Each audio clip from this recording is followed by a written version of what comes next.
Enem 2018, senhoras e senhores, resolução de mais uma questão da prova de Ciências Humanas e suas tecnologias. Vamos agora resolver a questão do caderno amarelo de número 72, questão que no caderno azul é a questão 64, no caderno branco a questão 90 e questão número 75 no caderno rosa. Então acompanhe aí de acordo com a sua versão, ok? Ora, senhoras e senhores, nós temos aqui um texto que fala sobre tradições, costumes, crenças de origem africana. Olha só, né, e que vão repercutir, vão ser preservadas aqui, inclusive no Brasil. Então, olha só, outra importante manifestação das crenças e tradições africanas na colônia eram os objetos conhecidos como bolsas de mandinga. A insegurança, olha só, aqui tem uma palavra importante para depois chegarmos à alternativa correta. Insegurança, tanto física como espiritual, gerava uma necessidade generalizada de proteção. Também outra passagem importante. Das catástrofes, da natureza, das doenças, da má sorte, da violência, dos núcleos urbanos, dos roubos, das brigas, dos malefícios de feiticeiros, etc. Também para trazer sorte, dinheiro e até atrair mulheres. O costume era corrente nas primeiras décadas do século XVIII, envolvendo não apenas escravos, mas também homens brancos. A prática histórica, ou a prática histórico-cultural, de matriz africana, descrita no texto, representava uma o quê?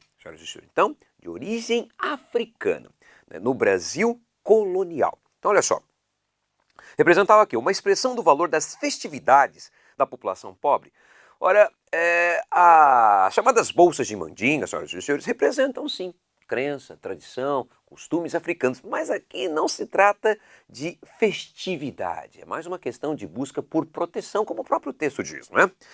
A alternativa B traz ferramenta para submeter os cativos ao trabalho forçado. Pelo contrário, é quase, né, uma espécie de forma de resistência. Né? E como assim resistência à escravidão?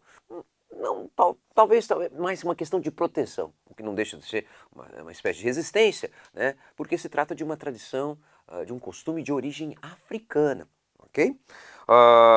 Mas não possa ser utilizada aí como uma estratégia de controle, de submissão dos cativos ao trabalho forçado. Alternativa C, estratégia de subversão do poder da monarquia portuguesa. Não tem relação aqui direta com a questão da administração portuguesa, da monarquia portuguesa. Alternativa D, elemento de conversão dos escravos ao catolicismo romano. Não, senhoras e senhores, pelo contrário, olha só. O texto, logo no início, nas duas primeiras linhas, traz outra importante manifestação das crenças e tradições africanas na colônia. Portanto, que não tem relação direta com o catolicismo romano, né, que seria aí, portanto, uma forma de aculturação, de controle. Alternativa E, portanto, instrumento para minimizar o sentimento de desamparo social. Olha, senhoras e senhores, aqui não há necessidade de um amplo, profundo, vasto conhecimento de história, no caso da escravidão negra no Brasil, história da África, para você chegar a essa alternativa. Basta uma leitura, uma interpretação atentas do texto. Porque, olha só, instrumento para minimizar o sentido de desamparo social. Como assim? Por exemplo, você tem lá na terceira linha, de cima para baixo, a insegurança tanto física como espiritual. Né? Essa insegurança nos remete ao desamparo, à marginalização, não é? Dos escravos africanos no Brasil. Como espiritual, gerava uma necessidade generalizada de proteção, tá? Que é o que ele fala aqui da questão de minimizar o sentimento de desamparo social. Você busca essa proteção justamente para isso, para diminuir, para minimizar essa questão do desamparo social. Até porque os negros, os escravos africanos, eles não eram considerados cidadãos, eles eram considerados, na verdade, mercadorias, propriedades, né? Ou simplesmente ferramentas utilizadas aí no processo produtivo da época. Portanto, senhoras e senhores, a alternativa correta vai ser a alternativa E, ok? Vale lembrar, se você quiser mais informações a respeito do tema tratado nessa questão, dê uma olhada lá nas aulas, nas videoaulas do módulo Escravidão Negra no Brasil. Beleza, senhoras e senhores? Portanto, Alternativa correta, alternativa E. Enem 2018, senhoras e senhores, prova de ciências humanas e suas tecnologias. Vamos resolver agora a questão número 76 no caderno amarelo, número 84 no caderno azul, 81 no caderno branco e no caderno rosa a questão de número 49. E vamos antes analisar aqui o texto, né? Na verdade, um trecho da obra O Tempo e o Vento, de Érico Veríssimo, né? O romance O Tempo e o Vento. Rodrigo havia sido indicado pela oposição para fiscal de uma das mesas eleitorais. Pôs o revólver na cintura, uma caixa de balas no bolso e encaminhou-se para seu posto. A chamada dos eleitores começou às 7 da manhã. Plantados junto da porta, os capangas do Trindade ofereciam cédulas com o nome dos candidatos oficiais a todos os eleitores que entravam. Estes, em sua quase totalidade, tomavam docilmente dos papeluchos e depositavam-nos na urna, depois de assinar a autêntica. Os que se recusavam a isso tinham seus nomes assintosamente anotados. Érico Veríssimo tematiza em obra ficcional o seguinte aspecto característico da vida política durante a Primeira República. Alternativa A. Identificação forçada de homens analfabetos? Não havia essa identificação forçada. Vai lembrar que você tem aqui o voto aberto ou voto a descoberto, apesar da Constituição de 1891, que estava em vigor naquele momento, durante a chamada República Oligárquica ou Primeira República, apesar dela estabelecer o direito do voto apenas aos alfabetizados, não havia qualquer tipo de verificação disso. E mais, não podemos esquecer que essas eleições marcadas pelo voto de cabresto, pelo coronelismo, pelo clientelismo, eram totalmente manipuladas, fraudadas, como podemos verificar aqui no texto, ok? A próxima alternativa, monitoramento legal dos pleitos legislativos. Gente, não tinha sequer justiça eleitoral, que só vai ser criada na era Vargas, né? com a ascensão de Getúlio Dornelles Vargas em 1930. Então, não havia aqui um monitoramento legal. O que havia era uma intimidação, tá?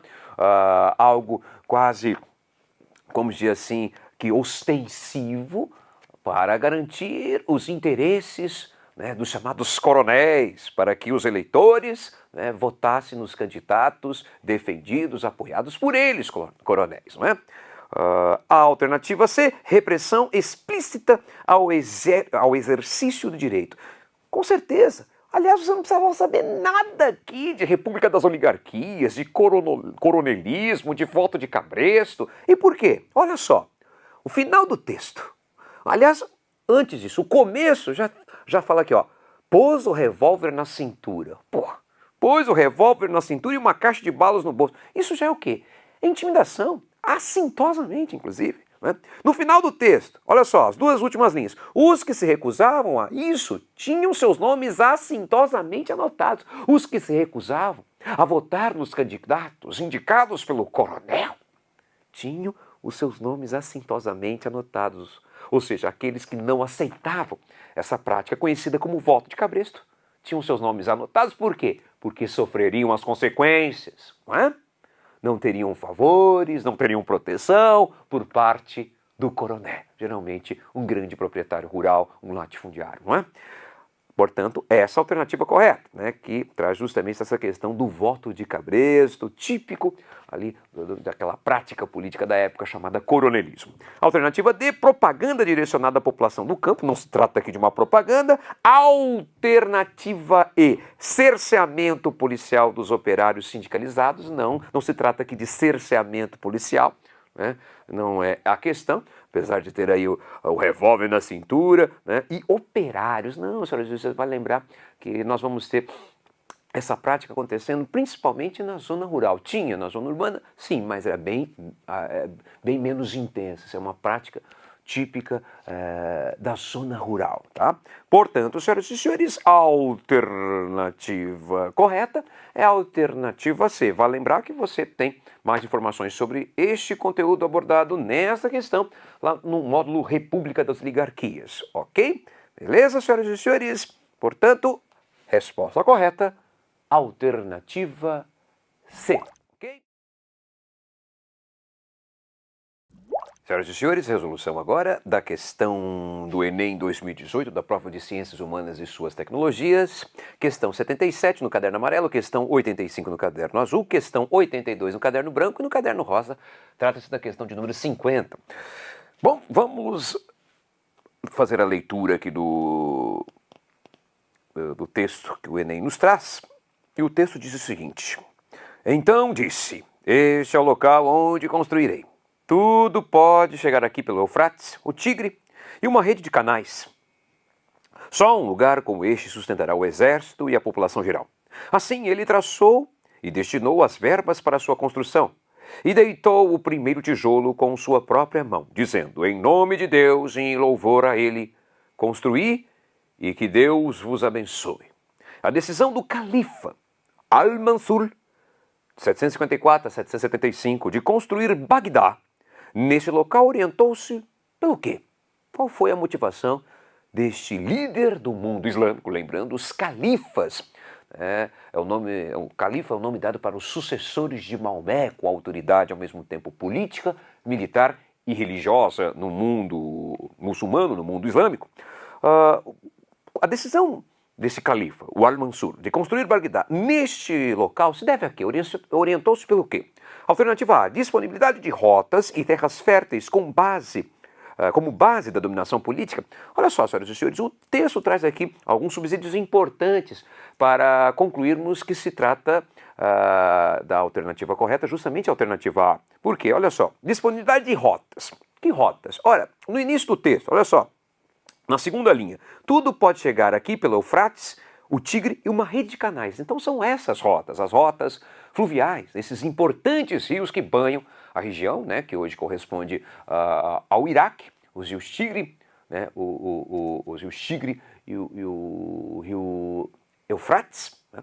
E você tem aqui também, olha só, na alternativa, rotas e terras férteis como base da dominação política. Terras férteis, uma região desértica, né? Majoritariamente desértica, uma região inóspita, né? Ali do atual Iraque, né? A época, a região também conhecida como, na antiguidade, a Mesopotâmia, até na Idade Média se utilizava essa expressão, e uma região onde você vai ter o quê? A possibilidade de desenvolvimento de algum tipo de cultivo, de agricultura, graças às cheias periódicas desses grandes rios. O Tigre, o Eufrates, não é à toa que essa região vai ser conhecida também como a região do crescente fértil, certo? Então, quando ele diz terras férteis aqui, é verdade. Como base da dominação política. Por que base da dominação política? Ora, não podemos esquecer que justamente na dinastia, o caso, senhoras e senhores, abássida, dinastia aqui do califa Al-Mansur, que ocorre a transferência da capital política, vai lembrar, não a capital religiosa, o centro sagrado, né? A capital religiosa continua sendo Meca, na Península Arábica, mas a capital política do Império Islâmico, da civilização islâmica nessa dinastia, na dinastia Abássida, é transferida justamente para essa região. Por isso da construção de Bagdá. Antes, na dinastia Omíada, a capital se localizava na cidade de Damasco, na Síria, certo? Então, por causa dessas características, né, físicas, a questão das terras férteis, as rotas, por causa dos grandes rios, por este motivo que o califa Al-Mansur decide transferir a capital, né, para essa região, para Bagdá, com a construção, inclusive, de Bagdá. Então, portanto, essa é a alternativa correta. Vamos ver as demais. Né? Alternativa B, proximidade das áreas populosas com afirmação da superioridade bélica. Não é essa a questão. Submissão à hierarquia e à lei islâmica como controle do poder real. Também não. Não é essa a motivação. Fuga da Península Arábica como afastamento dos conflitos sucessórios. Não, até porque você tem aí já a expansão do mundo islâmico desde a dinastia anterior, da dinastia Omíada. Aliás, isso já começou antes mesmo, na dinastia Hashemita. Letra E, ocupação da região fronteiriça como contenção do avanço mongol. Olha, o avanço mongol, ele vai se dar principalmente no século XIII, né? Tanto que em 1258 os mongóis acabam conquistando Bagdá. tá? Mas não neste período aqui, que é justamente o início da dinastia Abasta, né, do século VIII. Portanto, senhoras e senhores, a alternativa correta é a alternativa A. Vale lembrar que você tem mais informações a respeito do tema tratado aqui, da civilização islâmica, dos califas, enfim, lá no módulo Alta Idade Média, Civilização Islâmica. Bom, senhoras e senhores, vamos para a resolução de mais uma questão do Enem 2018, da prova de Ciências Humanas e suas tecnologias. Uma questão sobre Era Vargas, tema recorrente, né, do Enem. Questão, senhoras e senhores, número 81 no caderno amarelo, questão número 74 no caderno azul, questão 54 no caderno branco e questão 61 no caderno rosa. Senhoras e senhores, para a gente chegar à alternativa correta dessa questão, a gente tem que analisar, interpretar a imagem. Aí está a imagem de uma cartilha escolar, né, que foi publicada durante o Estado Novo, lembrando o Estado Novo, a fase mais autoritária da Era Vargas, de 1937 a 1945, né, e que a questão traz no enunciado o seguinte: essa imagem foi impressa em cartilha escolar, olha só, durante a vigência do Estado Novo, com o intuito de, alternativa A, destacar a sabedoria inata do líder governamental. Tá? Inata? Como assim? Ele já nasceu com essa sabedoria? E se a gente analisar aqui, a gente vai concluir que o objetivo não era mostrar a sabedoria do líder, né? Que ele era um líder, né, popular, voltado, né, para o atendimento das reivindicações, principalmente da classe trabalhadora, pelo menos isso que o governo queria mostrar, verdade. Mas daí falar que a imagem queria mostrar a sua sabedoria como líder governamental, não. A próxima alternativa, alternativa B, atender a necessidade familiar de obediência infantil. Não dá para falar aqui de obediência infantil, questão da disciplina, pelo menos não nessa imagem, não é? Na alternativa C, promover o desenvolvimento consistente das atitudes solidárias. Também, questão da solidariedade não era, digamos, uma das bandeiras do governo Vargas, e muito menos do Estado Novo. A próxima alternativa, conquistar a aprovação política por meio do apelo carismático. Ora, senhoras e senhores, uma das principais características do governo Vargas, do populismo varguista, é justamente o quê? O do enaltecimento do líder, da figura do líder, de um líder carismático, né? E isso fica evidente aqui na imagem, né? Inclusive presente numa cartilha escolar. As cartilhas escolares, à época, vão ser instrumentos, veículos também de difusão da ideologia do regime, principalmente dessa fase do Estado Novo. Que tipo de ideologia? Bom, por exemplo, aqui na imagem nós podemos identificar o próprio paternalismo, né? A figura de Getúlio Vargas ao lado das crianças, como uma espécie, né, de grande pai da nação.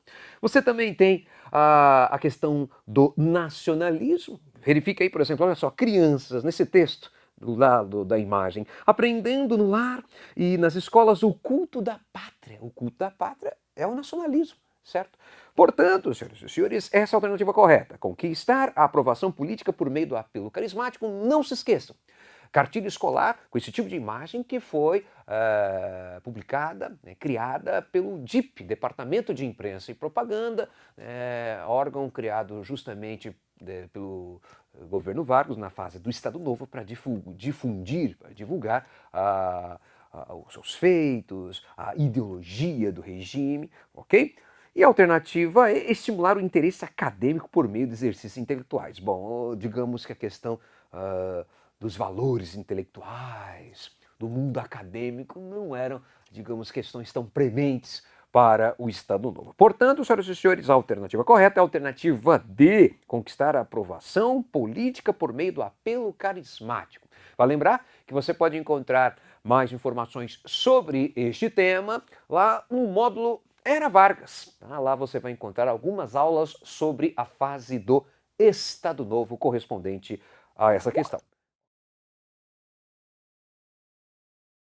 Senhoras e senhores, resolução de mais uma questão do Enem 2018 da prova de Ciências Humanas e suas tecnologias. A questão é a questão 83 do caderno amarelo, questão 76 do caderno azul, questão 56 do caderno branco e questão, corresponde à questão 63 do caderno rosa. Vamos para o texto. O texto traz Código Penal dos Estados Unidos do Brasil, porque é assim que o Brasil se chamava ali no início, da chamada Era Republicana, 1890. Dos crimes contra a saúde pública. Artigo 156. Exercer a medicina em qualquer dos seus ramos, a arte dentária ou a farmácia, praticar a homeopatia, a dosimetria, o hipnotismo ou magnetismo animal, sem estar habilitado segundo as leis e regulamentos. Artigo 158. Ministrar ou simplesmente prescrever como meio curativo para uso interno ou externo e sob qualquer forma preparada, substância de qualquer dos reinos da natureza, fazendo ou exercendo assim o ofício denominado curandeiro. Então, são essas as práticas consideradas crime contra a saúde pública. No início, pelo menos nesse período, no início da Primeira República, a legislação penal vigente evidenciava o quê, senhoras e senhores? Alternativa A, negligência das religiões cristãs sobre as moléstias, ou seja, então quer dizer que o catolicismo, as religiões protestantes, não estavam aí muito preocupadas com as doenças, com as moléstias? Não é isso que o texto traz. Alternativa B, desconhecimento das origens das crenças tradicionais? Não.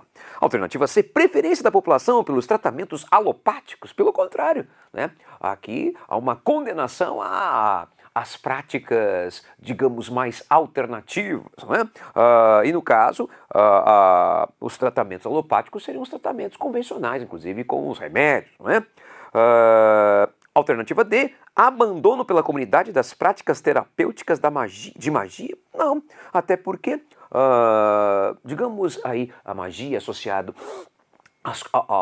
às religiões ou a costumes, crenças, Fala-se aqui, inclusive, no texto do curandeiro, Então não, E alternativa E, a condenação pela ciência dos conhecimentos populares de cura.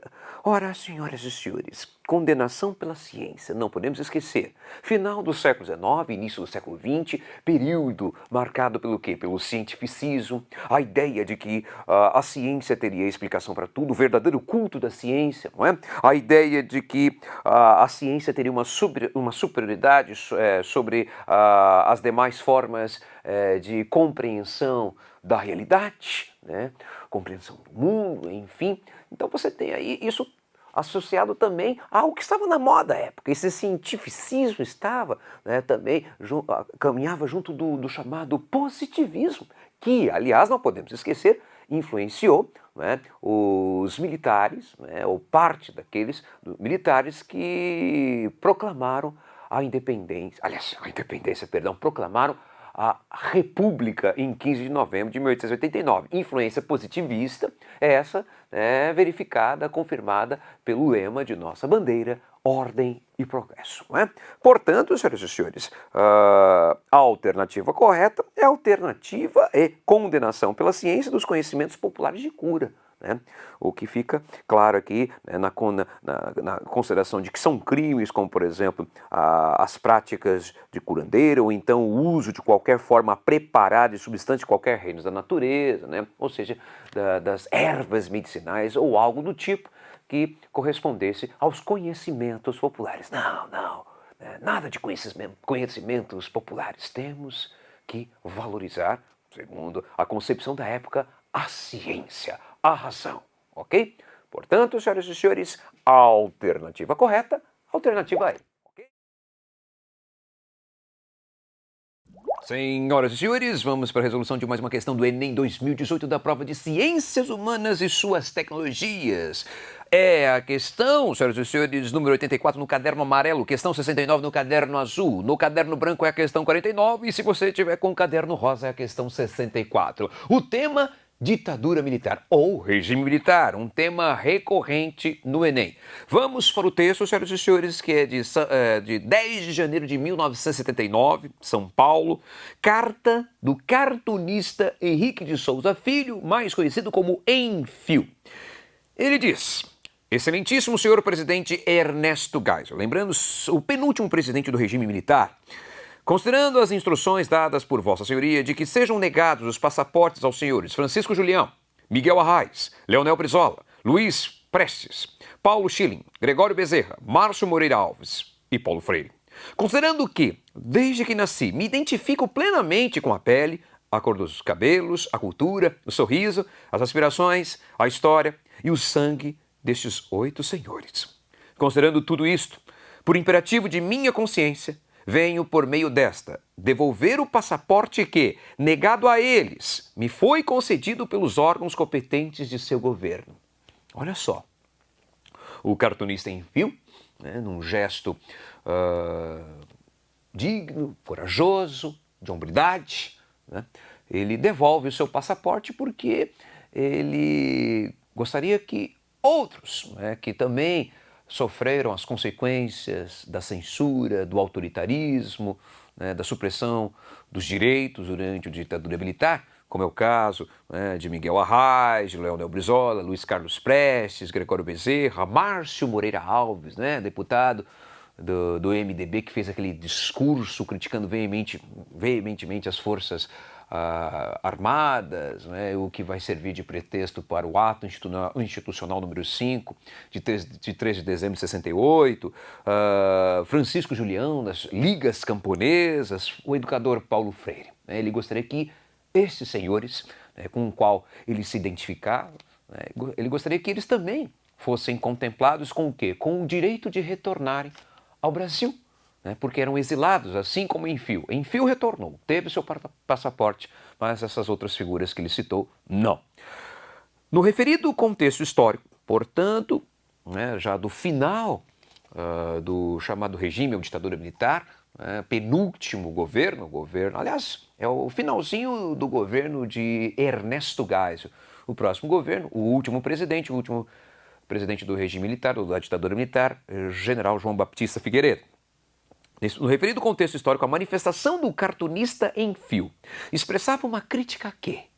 Ele criticava, na alternativa A, a censura moral das produções culturais. Não, neste caso ele não está criticando a censura, Ele está criticando o fato de que algumas pessoas que foram prejudicadas de alguma forma pelo regime não foram contempladas com o direito do retorno ao exílio, a concessão do passaporte, enfim. Letra B. Limite do processo de distensão política. Justamente isso, senhoras e senhores. Por que limite? Não se esqueçam. No dia 13 de dezembro de 1978, foi revogado, ou foi extinto, o AI-5, de 10 anos antes, de 1968. Então você teve o fim da cassação de mandatos de parlamentares, o fim do recesso do legislativo, a diminuição da censura, a restauração do direito ao habeas corpus. E vale lembrar que ele passa a vigorar lá em janeiro de 79, essa revogação do AI-5, porém, apesar do presidente afirmar que ele estava promovendo a abertura, mas uma abertura que, na sua visão, deveria ser lenta, gradual e segura. Em alguns casos era lenta demais, seletiva demais, como, por exemplo, contesta aqui, critica, chama atenção o cartunista Enfio. Vale lembrar ainda que é só no governo, ainda em 79, vale lembrar, até anotei aqui no 28 de agosto de 79, que nós teremos o presidente João Baptista Figueiredo, o último presidente do regime militar, sancionando a chamada lei da anistia, permitindo o retorno dos exilados. Mas antes disso não, era algo que ficava ao bel prazer do presidente, como foi o caso aqui, de conceder para o Enfio, mas não para os demais que ele citou, que ele defendeu. Portanto, é uma abertura, é inegável, até porque, como eu disse, nós tivemos a revogação do AI-5, mas é uma abertura política que tinha limites, que tinha alguns empecilhos, que não era plena. Portanto, essa é a alternativa correta. As demais, interferência militar de países estrangeiros, não podemos afirmar isso. A representação social das agremiações partidárias, ele não está criticando aqui a representação social das agremiações partidárias, é porque, vai lembrar, só existiam dois partidos, MDB e Arema, chamado bipartidarismo, instituído pelo AI2. Só em 79, aliás, não me foge a memória agora, mas já no governo Figueiredo, no ano de 1979, que nós vamos ter a reforma partidária que restaura o pluripartidarismo. Alternativa A, impedimento da eleição das assembleias estaduais. Não, ele não está criticando isso, até porque não existia esse impedimento, né? As pessoas podiam votar para os deputados estaduais, né? O que não existia à época era o voto direto para governador, só a partir de 82, e para presidente da República, né? Que vai ser motivo daquela campanha chamada Direta Já, de 1983 e 1984. Portanto, senhoras e senhores, a alternativa correta é a alternativa B, limite do processo de distensão política. Estava acontecendo o início do processo de abertura ou de redemocratização? Verdade, mas ainda de uma forma muito tímida e claramente com os seus limites, como o próprio envio atenta aqui no texto, ok? Senhoras e senhores, vai lembrar que você tem mais informações sobre o tema lá no módulo Ditadura Militar, tá? Dê uma olhadinha lá nas aulas dos governos de Ernesto Geisel e de João Baptista Figueiredo. Portanto, senhoras e senhores, alternativa correta, alternativa B. Beleza? Senhoras e senhores, vamos agora resolver mais uma questão da prova de Ciências Humanas e Tecnologias e suas tecnologias do Enem 2018. Agora a questão número 86 no caderno amarelo, questão 71 no caderno azul, questão 51 no caderno branco e no caderno rosa trata-se da questão 66. Vamos utilizar aqui como referência o caderno amarelo, portanto, a questão 86, que traz o seguinte texto. Os seus líderes terminaram presos e assassinados. A Marujada rebelde foi inteiramente expulsa da esquadra. Num sentido histórico, porém, eles foram vitoriosos. A chibata e outros castigos físicos infamantes nunca mais foram oficialmente utilizados. A partir de então, os marinheiros, agora respeitados, teriam suas condições de vida melhoradas significativamente. Sem dúvida, fizeram avançar a história. A eclosão desse conflito foi resultado da tensão acumulada na Marinha do Brasil pelo quê? Bom, senhoras e senhores, tá? O próprio texto já dá aí uma indicação bem clara, né, de que conflito é este. Está falando de marujos, está falando de chibata, você já sabe, não é? É um dos mais importantes movimentos sociais urbanos da chamada República das Oligarquias, ou República Velha, a Revolta da Chibata, que aconteceu no Rio de Janeiro no ano de 1910, durante o governo do presidente Hermes da Fonseca. Olha só, o que o Enem está solicitando é justamente, olha só, a eclosão desse conflito foi resultado, ou seja, foi consequência da tensão acumulada na Marinha do Brasil pelo quê? Então, qual seria o fator, qual seria a origem deste movimento, deste conflito? Alternativa A. Engajamento de civis analfabetos após a emergência de guerras externas.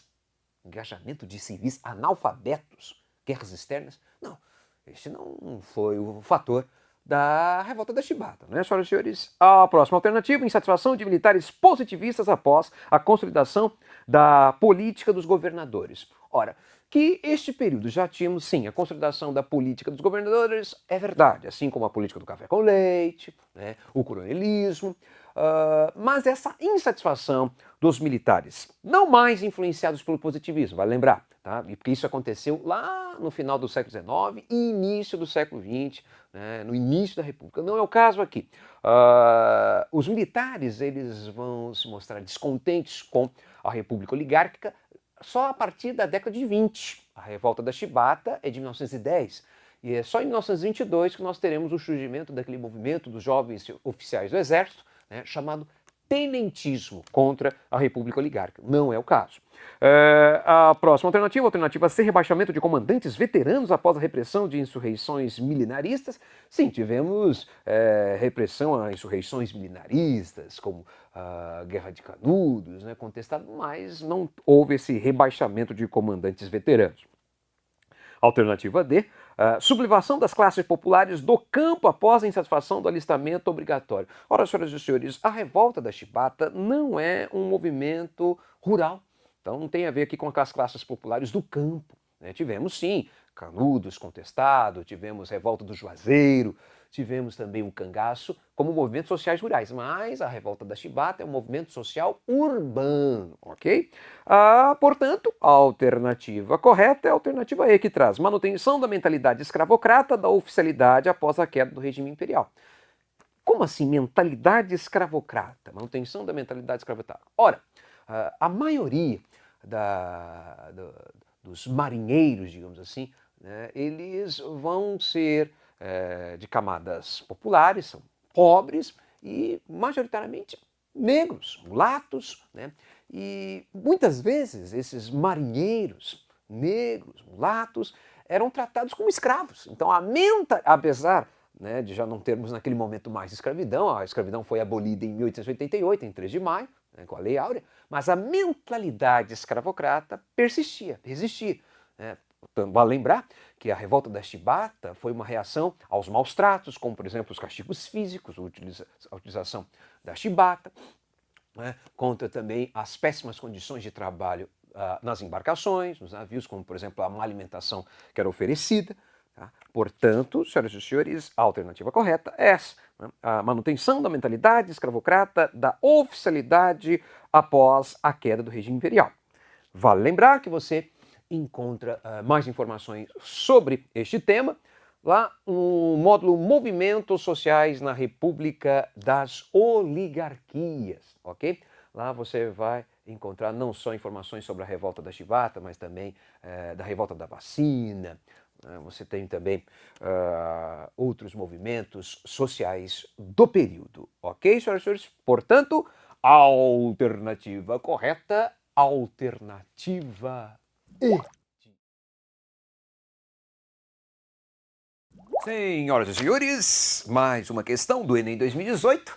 Questão número 88 do caderno amarelo, questão 54 do caderno azul, questão 46 no caderno branco e no caderno rosa é a questão de número 80, senhoras e senhores, uma questão sobre o Brasil diante da colonização portuguesa, mais precisamente ali nos primórdios da colonização portuguesa em terras tupiniquins, né, o chamado período pré-colonial principalmente, né? Temos aqui dois textos. Olha só, se você fizer uma leitura atenta, minuciosa, né, com calma, desses dois textos, você não vai precisar ter nenhum grande conhecimento de história do Brasil para chegar à alternativa correta. Né? Ou seja, é uma questão meramente interpretativa. Lógico, conhecimento sobre a história do Brasil vai ajudar muito, mas não precisa ter muito não. Olha só, vamos ver esses dois textos de cronistas da época, não é? O primeiro texto, que a historiadora Laura de Melo e Souza traz, né, na sua obra Inferno Atlântico, Demonologia e Colonização, ela traz aqui um trecho do cronista João de Barros, né, do lado dos primórdios do período colonial, do século XVI. Ele diz o seguinte: "E pois que em outra coisa, nesta parte, me não posso vingar do demônio, admoesto da parte da cruz de Cristo Jesus a todos que este lugar lerem, que deem a esta terra o nome que com tanta solenidade lhe foi posto." Lembra? Terra de Santa Cruz, depois Ilha de Veracruz e finalmente Brasil. Sob pena de a mesma cruz, que nos há de ser mostrada no dia final, os acusar de mais devotos do pau-brasil do que dela. Olha só, até porque, lembra, o nome inicial era Terra de Santa Cruz e depois passou a se chamar pau-brasil, né? Olha só, acusar de mais... Essa parte é importante para a gente chegar à resposta alternativa correta. Mais devotos do pau-brasil do que dela. Ou seja, mais preocupados com a extração do pau-brasil, né? Os lucros auferidos com essa mercadoria da qual se extrai ou se extraía, né, um pigmento utilizado para tingir tecidos, tá? Portanto uma madeira tintorial. Mais preocupados com ela estariam os colonizadores do que com a evangelização, né, a expansão da fé cristã, a Santa Cruz. O próximo texto também trazido aí pela historiadora Laura de Mello e Souza, na obra História da Vida Privada no Brasil, né, organizado por ela, e o cronista agora, senhoras e senhores, né, da época, é o Frei Vicente do Salvador. Ele diz o seguinte, ele diz o seguinte: e deste modo, Sião os povoadores, os quais, por mais arraigados que na terra estejam e mais ricos que sejam, tudo pretendem levar a Portugal. Olha só, grifa essa passagem aí, tá? Destaca essa passagem. Tudo pretendem levar a Portugal. E se as fazendas e bens que possuem souberam falar, também lhes houveram de ensinar a dizer como os papagaios, aos quais a primeira coisa que ensinam é papagaio real para Portugal, porque tudo querem para lá. Tudo querem para lá, para Portugal. Tudo pretendem levar para Portugal. Então, para esses dois textos já fica claro, né, senhoras e senhores, qual era o principal objetivo da colonização portuguesa aqui no Brasil? Promover a exploração de suas riquezas. Né? No primeiro momento, o pau-brasil. Depois, nós temos o aproveitamento de um solo fértil, de um clima tropical, para a plantação de cana e produção de açúcar, também voltado para o mercado externo. E, finalmente, o tão cobiçado ouro das Minas Gerais, depois de Goiás e Mato Grosso, não é? As críticas desses cronistas ao processo de colonização portuguesa na América estavam relacionadas a quê? À utilização do trabalho escravo? Não, aqui não se faz crítica à utilização do trabalho escravo, não é? B. Implantação dos polos urbanos neste período complicado, né, senhoras e senhores? Né? Até porque é ainda um povoamento que se dá de forma muito irregular, que se restringe à área litorânea. Não dá para falar aqui em polos urbanos, né? Pelo menos neste período. A alternativa C, devastação de áreas naturais. Bom, isso vai ser uma consequência do quê? Da espalhação, mas não é disso que está falando o texto, não é? Alternativa D, ocupação de terras indígenas, vai acontecer também, mas com qual sentido? A exploração das riquezas do Brasil, dos seus recursos naturais, não é? Alternativa correta, expropriação das riquezas locais. Gente, os dois textos estão falando isso. Olha só, mais devoto do pau-brasil do que dela, ou seja, preocupado em extrair essa riqueza. Né? O extrativismo vegetal, o pau-brasil. O outro texto, tudo pretendem levar a Portugal. Portanto, o sentido da colonização, como dizia Fernando Novaes, qual é? O de transformar esse território em um grande fornecedor de riquezas para a metrópole. Né? De matérias-primas, de produtos tropicais, né? De metais preciosos. Portanto, senhoras e senhores, a alternativa correta, alternativa E, expropriação das riquezas locais. Não é? Ora, senhoras e senhores, vale lembrar que você vai ter mais informações a respeito do tema abordado nessa questão lá no módulo período colonial, beleza? Portanto, senhoras e senhores, a alternativa correta, alternativa E. Senhoras e senhores, vamos para a resolução de mais uma questão do Enem 2018, da prova de Ciências Humanas e Suas Tecnologias. Agora vamos resolver a questão no caderno amarelo número 89, no caderno azul número 55, no caderno branco é a questão de número 47 e no caderno rosa a questão número 81. Ora, senhoras e senhores, o tema aqui é Guerra Fria. Vamos para o texto do escritor cubano Leonardo Padura, que diz o seguinte: os soviéticos tinham chegado a Cuba muito cedo na década de 1960, esgueirando-se pela fresta aberta pela imediata hostilidade norte-americana em relação ao processo social revolucionário, ou seja, a Revolução Cubana, certo? De 1959, liderada por Ernesto Guevara de la Serna, mais conhecido como Che Guevara, Fidel Castro e seu brother Raul Castro, ok? Vale lembrar, em 1961, oficialmente, Cuba implanta o socialismo e vai se aliar à União Soviética, né, no chamado Bloco Socialista, no contexto da Guerra Fria. Continuando o texto, senhoras e senhores, durante 3 décadas, os soviéticos mantiveram sua presença em Cuba com bases e ajuda militar, mas, sobretudo, com todo o apoio econômico que, como saberemos anos mais tarde, mantinha o país à tona, embora nos deixassem dívida com os irmãos soviéticos e depois com seus herdeiros russos, por cifras que chegavam a 32 bilhões de dólares. Ou seja, o que era oferecido em nome da solidariedade socialista tinha um preço definido. Não é?